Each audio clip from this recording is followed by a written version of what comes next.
Hi, welcome to Aquatic Australia. I'm your host, Ian Sharky Jones, so called because I'm a shark fan. In these videos, I invite you to join me and share my experiences on, under and around the waters of my Australian home.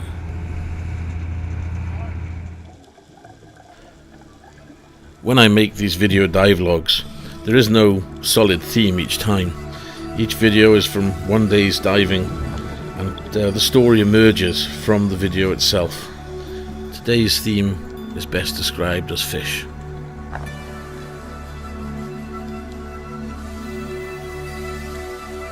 This first dive is at Parker Point Drop-Off. This dive revolves around a point. We first of all follow down the gentle back slope to the tip of the point, and then back up the drop-off wall, up the wall and back to the boat. We swim south at about 15 meters along a small wall that goes from 10 to 15 meters, leading up to a point right at the southern edge where it drops off to about 22 meters. This point is even visible on the charts, it's so pronounced.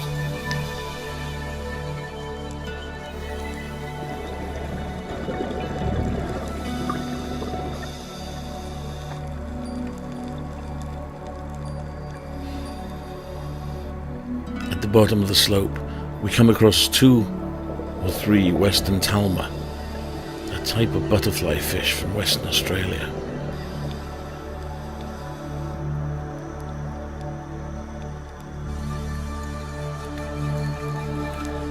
A very large lionfish glides serenely along the bottom of the slope.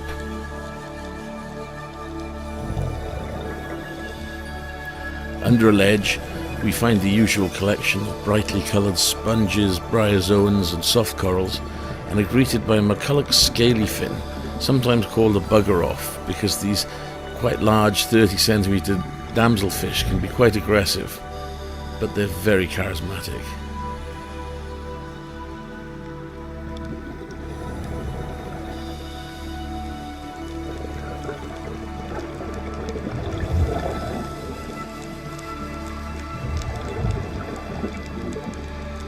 From 15 to 20 meters on the drop-off, we move up the cliff and over the top of the point to about 10 meters, where we will then head back towards the boat. As we pass over the top of the point, we come across a large school of western king wrasse, all of them females, feeding, before coming to the boat's anchor. Hiding in a crevice, being blown around by the waves, this ungainly looking fish is the white-barred boxfish. They can grow fairly big, but even when small, they look like pumpkins with fins. The visibility on this dive was beautiful, over 20 meters possibly. Our divers find themselves under the boat, surrounded by fish in all directions. It's like an aquarium.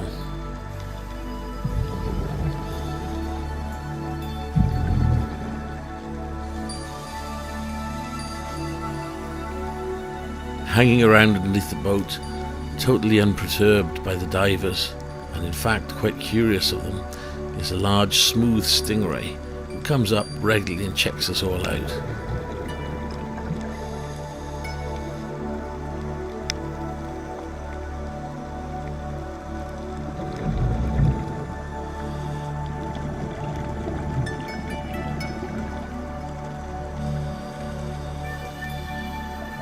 Our air supply diminished, it comes the time to leave this aquarium behind. We carry out a safety stop under the boat at 5 meters for as long as we can get away with, just watching divers and the fish and this beautiful visibility. But alas, the time comes to surface. Our second dive was at a site called Limestone Caves on the northeast of Rottnest. And one of the things that made this dive special was that me and my buddy Lee saw a shark.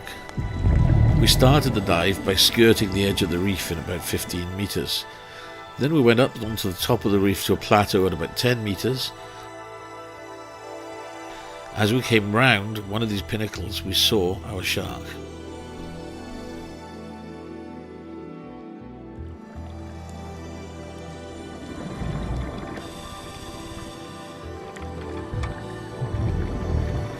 Immediately on descending, between two small pinnacles, we found a western red scorpionfish.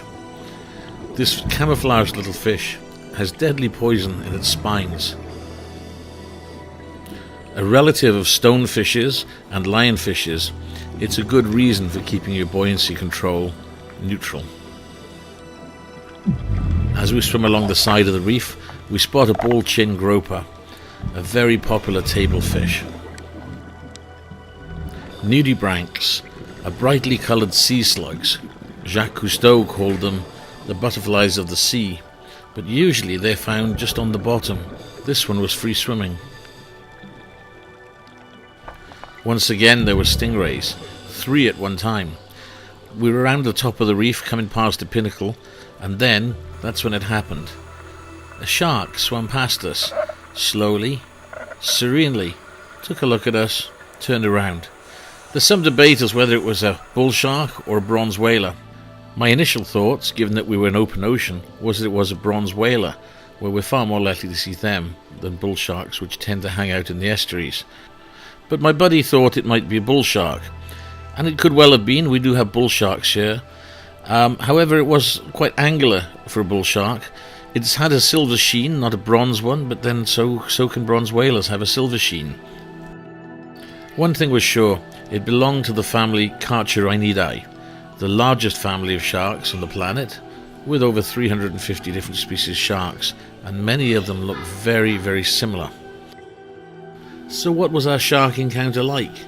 Well, unfortunately I'd run out of battery in the camera, but I put together a simple graphic recreation.